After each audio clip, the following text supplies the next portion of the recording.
La littérature, c'est l'amour du monde et des êtres. Cet amour peut prendre naturellement beaucoup d'aspects différents. Il y a des romans qui se passent entre deux personnages. Un roman comme Adolphe de Benjamin Constant est un roman qui est fermé sur une histoire d'amour extrêmement simple.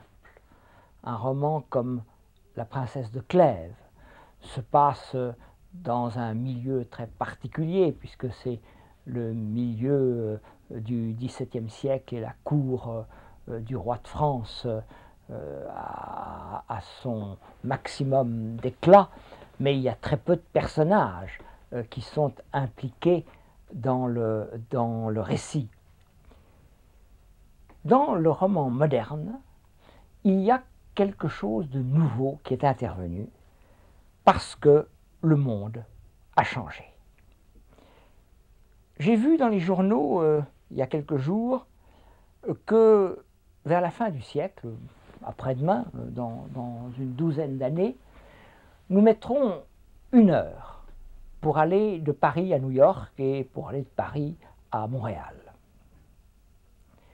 Eh bien, c'est le terme d'une évolution qui a commencé à peu près au milieu du XIXe siècle avec l'invention du bateau à vapeur et avec l'invention du train. Jusqu'au milieu du XIXe siècle,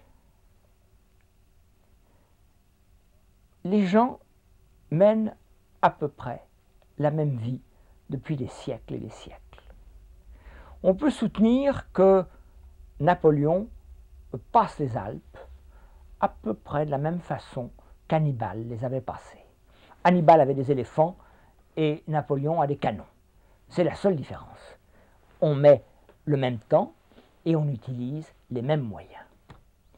Quand Chateaubriand va se promener en Italie, eh bien, il met à peu près le même temps pour parcourir les mêmes distances que Cicéron quand il quittait Rome pour se rendre à sa maison de campagne. On peut soutenir que la vraie définition du XXe siècle, c'est celle-ci, c'est le 1er siècle qui n'a pas été dominé par le cheval. Naturellement, cette apparition du bateau à vapeur et du train, plus tard de l'automobile, de l'avion, du supersonique, eh bien c'est une révolution prodigieuse, c'est une révolution qui met le monde entier à notre disposition. Au même moment d'ailleurs où le monde entier nous est présent par le cinéma et par la télévision. C'est dire qu'il y a quelque chose de nouveau qui est entré dans la littérature, qui a joué un grand rôle dans ma vie et qui joue un grand rôle dans notre vie à tous, c'est les voyages. J'ai écrit une trilogie dont j'ai déjà parlé, Le vent du soir, Tous les hommes en sont fous, Le bonheur à San Miniato, qui est d'une certaine façon l'histoire de notre temps, l'histoire du fascisme, l'histoire du communisme, l'histoire du cinéma, et aussi l'histoire des moyens de communication. S'il fallait que je définisse ce roman, c'est un roman du monde unifié. Et aujourd'hui, le monde est à nous, parce que nous pouvons aller n'importe où. Il faut penser que jusqu'au milieu du XIXe siècle, quand quelqu'un partait pour l'Amérique ou pour l'Asie, on avait assez peu de chances de le revoir jamais. Aujourd'hui, évidemment, vous allez à New York, vous allez à Rio, vous allez à New Delhi, vous allez à Tokyo, et vous pouvez être de retour 3 jours plus tard ou 48 heures plus tard. Alors, c'est un merveilleux avantage pour les voyages. C'est aussi un inconvénient. On peut dire que notre âge est le triomphe du voyage. On peut dire aussi que c'est la fin des voyages. On ne voyage plus. on se rend d'un point à un autre. Et je pense que toute une clé de notre civilisation, toute une clé du bonheur de notre civilisation, c'est de savoir se servir des moyens qu'elle met à notre disposition, sans menacer le bonheur et la douceur de vivre qui sont trop effacés à notre époque. Et j'ai toujours essayé de profiter dans les voyages des facilités que nous donne l'avion et ensuite de tâcher de retrouver le rythme très lent des voyages d'autrefois. Il m'est arrivé quand j'étais plus jeune, n'est-ce pas, j'avais du temps et je n'avais pas d'argent. Maintenant, j'ai des moyens matériels plus grands, malheureusement, je n'ai plus de temps. Et quand j'étais jeune, je prenais non pas l'avion parce que c'était trop cher, mais je prenais le train pour aller à Madrid, ou à Rome, ou à Athènes, ou à Constantinople. Et puis je sortais de l'avion et souvent je prenais une bicyclette. Et je me promenais non plus à pied, mais à bicyclette. Et c'est comme ça que j'ai visité l'Italie, le Péloponnèse, l'Espagne, et ce sont des souvenirs merveilleux. Le monde moderne est un monde, on l'a dit et répété, où le rythme de vie n'est plus possible. Eh bien, il faut que le voyage soit une rupture de ce rythme. Je vois trop de gens qui continuent dans les voyages le même rythme fou qu'on a dans les grandes villes. Si voyager, c'est prendre un avion et se précipiter dans les embarras de voitures de Rome ou de Naples, qui sont les mêmes en pire que ceux de Paris, ça ne vaut vraiment pas la peine. Je crois que voyager, c'est rompre avec la vie qu'on mène et tâcher de trouver un rythme qui est ce rythme éternel que nous avons perdu. Et je crois que c'est ça, ce qu'il y a de beau dans les voyages. Et je crois que c'est pour cette raison que tant de gens rêvent d'aller au Mexique, au Brésil ou en Inde et de retrouver une civilisation où il n'y a pas de téléphone, où il n'y a pas de télévision, pardonnez-moi, et où il n'y ait pas d'automobile. Et j'ai vu des choses merveilleuses. J'ai vu des choses merveilleuses au Brésil ou au Pérou. Si vous pouvez aller au Pérou et que vous puissiez vous promener à Lima ou à Cusco et monter de Cusco jusqu'à cette forteresse des Incas qui s'appelle Machu Picchu, c'est un souvenir prodigieux. Si vous pouvez aller au Mexique et aller jusqu'au Oaxaca et visiter les pyramides de Oaxaca, si vous pouvez aller en Inde et tâcher de prendre le rythme lent des paysans indiens et vous promener dans le Rajasthan ou dans le Népal ou dans cette Inde du Sud qui est très mystérieuse, ou si vous pouvez aller à Bali, eh bien je crois que vous retrouverez des choses qui sont merveilleuses et qu'il faut se dépêcher de voir parce que, évidemment, le monde moderne les détruit. J'aime beaucoup les mondes évanouis, j'aime beaucoup la tradition, j'aime beaucoup le passé. Mais je crois que le passé n'a de sens que parce qu'il prépare l'avenir. Quand j'avais écrit Au plaisir de Dieu, je m'étais occupé un peu des grandes familles qui restent en Europe et j'avais trouvé un certain nombre de devises qui sont à la fois superbes et un peu ridicules. J'avais trouvé par exemple la devise des Mortemart. Les Mortemart, qui ont donné à la France Madame de Montespan, sont la même famille que les Rochechouart. Et la devise des Mortemart, je l'ai trouvée toujours superbe et un peu risible. La devise dans les armes des Mortemart, il y a ce qu'on appelle en héraldique des ondes, c'est-à-dire des espèces de courbes comme ça. Et la devise des Mortemart, c'était « Avant que le monde fût monde, Rochechouart portait des ondes ».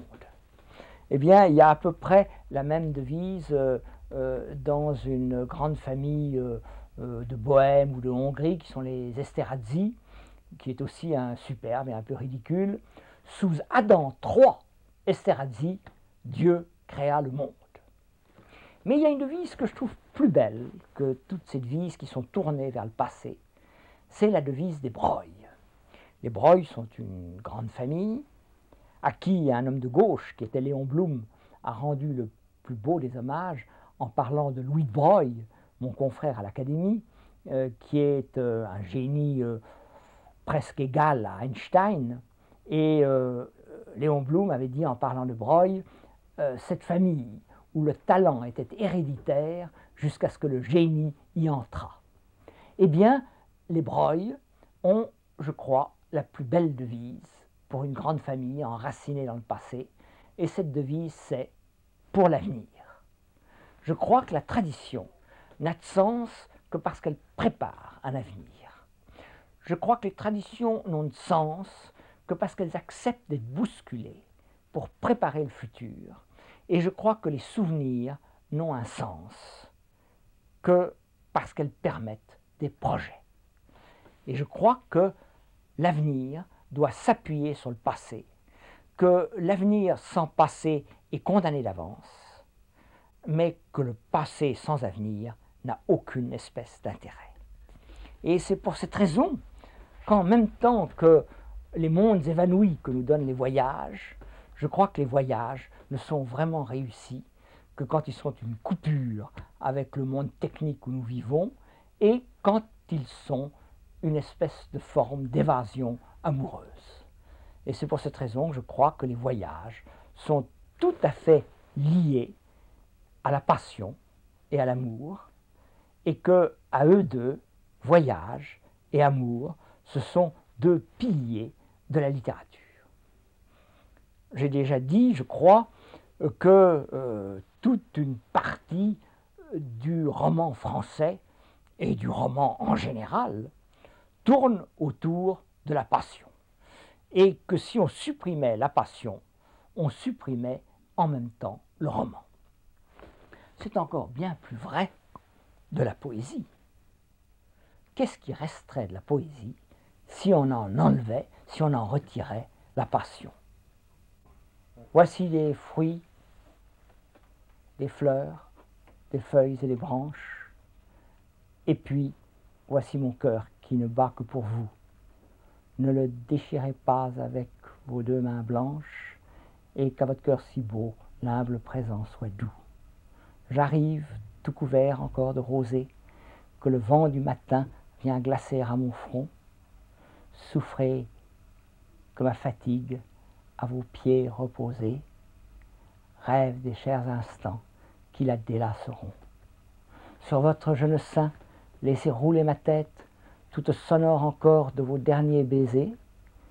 Laissez-la s'apaiser de la bonne tempête, et que je dorme un peu, puisque vous reposez. Je crois que c'est un des poèmes les plus connus de Verlaine, un des plus beaux à mon sens. Je crois que Borges disait que Verlaine était un des plus grands poètes français. Eh bien, c'est un poème d'amour. Et l'amour, naturellement, ce n'est pas seulement l'amour de l'homme et de la femme, ça peut être aussi l'amour d'un père pour sa fille. Il y a des poèmes de Hugo que tout le monde connaît, qui sont merveilleux. Quand j'arriverai, je ne regarderai ni l'or du soir qui tombe, ni les voiles au loin descendant vers Honfleur, mais quand j'arriverai, je mettrai sur ta tombe un bouquet de houverts et de bruyères en fleurs. Ou encore ce que vous connaissez tous, quand nous reverrons-nous, où vous êtes, colombe, où sont les enfants morts et les printemps enfuis, et tous les souvenirs dont nous sommes les tombes, et toutes les clartés dont nous sommes les nuits. Alors vous voyez, il y a là, dans toute cette poésie, on pourrait en donner des exemples innombrables, ce qui est présent, c'est l'amour. Et plus encore, beaucoup plus que les voyages, l'amour est évidemment au cœur de la littérature romantique, et je suis persuadé au cœur de tout roman. Il y a une définition de l'amour qui est terrible dans Proust, qui dit « J'appelle ici amour une torture réciproque ». Eh bien, je crois que cette définition de l'amour, c'est tout un secteur de la poésie et du roman qui est dépeinte. Cette torture réciproque, c'est une des sources de la littérature poétique et romanesque. Et si vous voulez que nous rejoignons les deux thèmes du voyage et de l'amour, il y a une autre définition de Proust qui est moins cruelle que celle que je viens de vous donner, l'amour, j'appelle ici amour une torture réciproque, et que j'ai toujours trouvé superbe. L'amour, c'est l'espace et le temps rendus sensibles au cœur.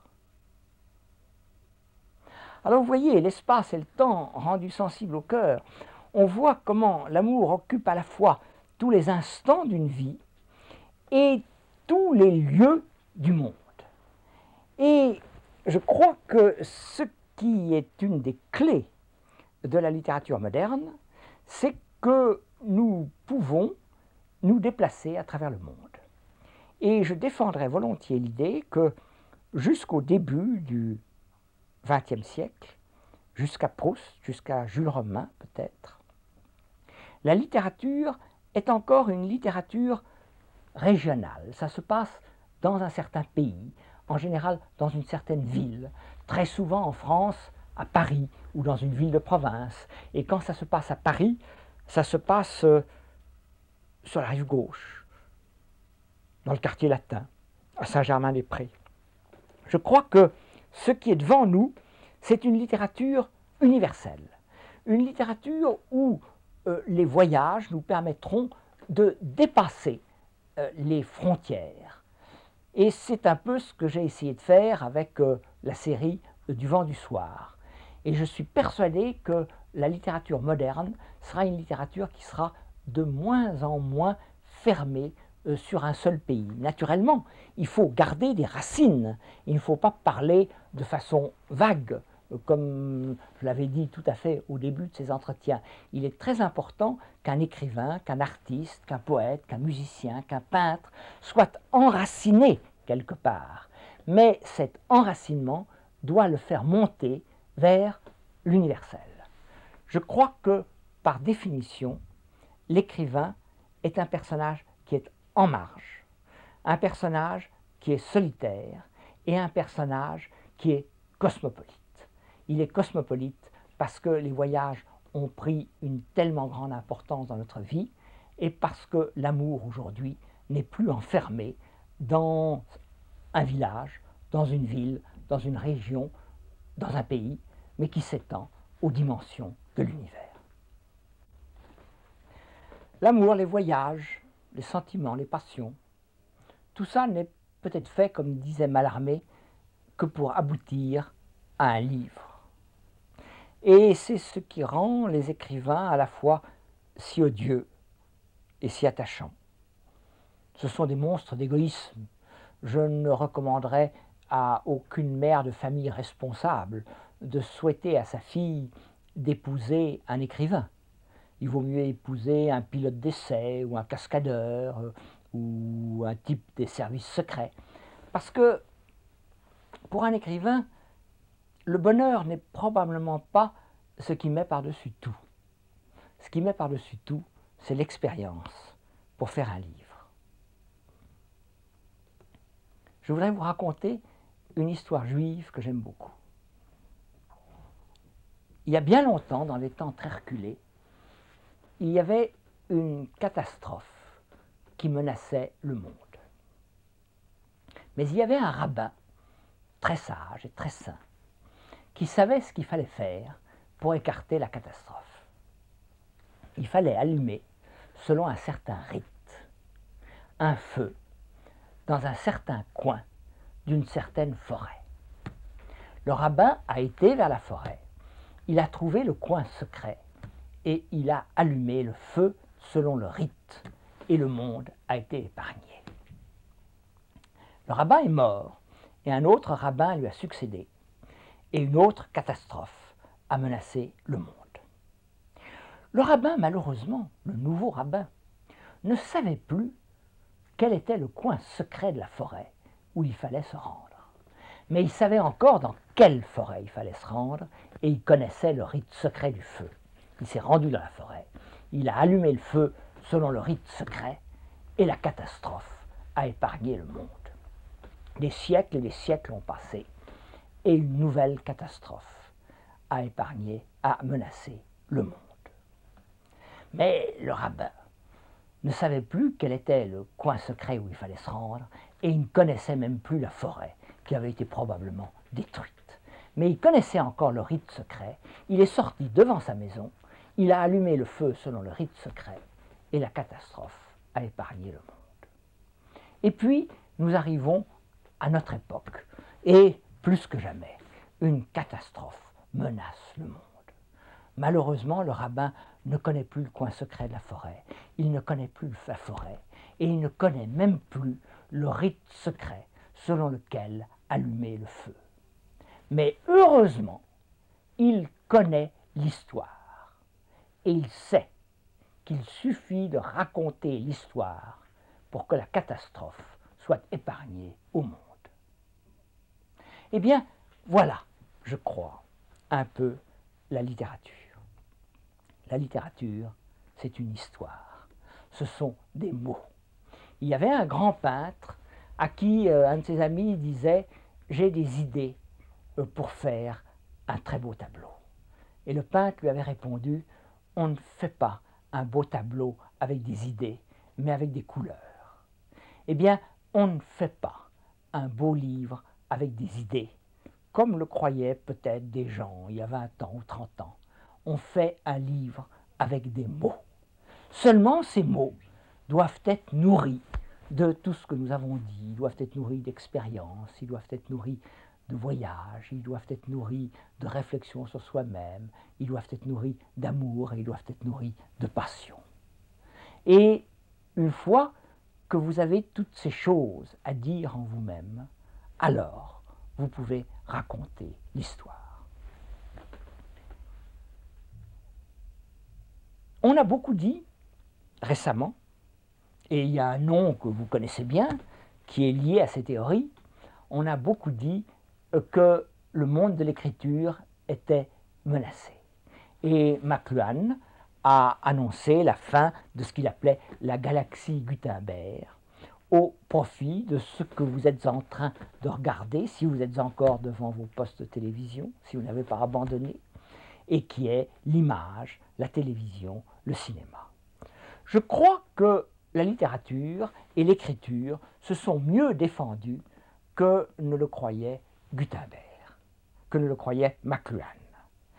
Mais il est vrai que je n'irai pas jusqu'à prétendre que la littérature durera toujours. Nous savons très bien que le roman a commencé vers le haut Moyen-Âge. Il commence avec le roman grec, il commence avec les contes de la chevalerie, avec les histoires des chevaliers de la table ronde, il brille avec Don Quichotte et avec Rabelais, et il se développe formidablement au XIXe siècle. On a pu soutenir que le roman, ce sont des marxistes qui ont soutenu cette théorie, que le roman était lié à une certaine forme de la lutte des classes et que le roman était lié à la bourgeoisie. En tout cas, il est probable qu'un jour ou l'autre, le roman finira. Avant le roman, il y avait la poésie, il y avait le théâtre, il y avait l'épopée, il y avait Échille et Sophocle et Homère et les épopées indiennes. Et nous ne pouvons pas savoir ce qui succédera au roman. Mais je crois qu'il y aura toujours une certaine forme, sinon de littérature, du moins de souvenirs, d'expérience et d'imagination. Et il y aura toujours des mots, il y aura toujours un langage. Et la littérature n'est rien d'autre que l'expression d'un certain nombre de sentiments, d'un certain nombre de souvenirs, d'une certaine expérience et d'une certaine passion par des mots et par des signes. Et ça, je crois que ça ne disparaîtra jamais.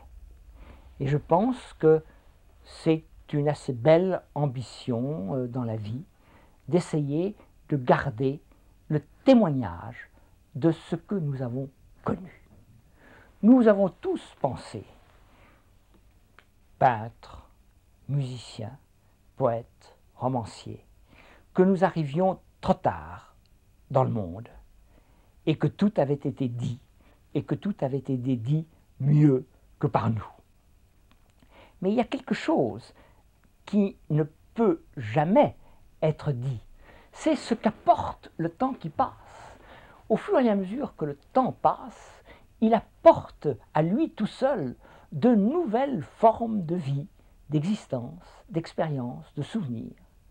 Personne n'aurait pu décrire un monde menacé par la bombe atomique. Personne n'aurait pu décrire un monde qui est rétréci par l'avion et par la télévision. Personne n'aurait pu décrire un monde où est né le fascisme et le communisme au XIXe siècle. Il faut qu'il y ait des témoins qui racontent ce que nous avons connu de notre temps. En fin de compte, je crois que l'écrivain, comme le cinéaste, comme le peintre, comme le musicien, est un témoin de lui-même et un témoin de son temps. Et je crois que le grand art est d'arriver à traduire l'éternité des sentiments de l'homme dans ce qu'il y a d'accidentel dans le monde et dans ses révolutions. À une échelle très modeste, j'ai fait ce que j'ai pu. J'ai essayé de traduire cette permanence de l'homme dans un monde qui change. C'est ce qui a donné naissance à la gloire de l'Empire, c'est ce qui a donné naissance Au plaisir de Dieu, et c'est ce qui a donné naissance à la dernière série, à ma dernière trilogie, Le vent du soir, Tous les hommes en sont fous et Le bonheur à San Miniato. Après tout, quand je m'en irai, je laisserai ces témoignages-là pour qu'on puisse me juger sur eux.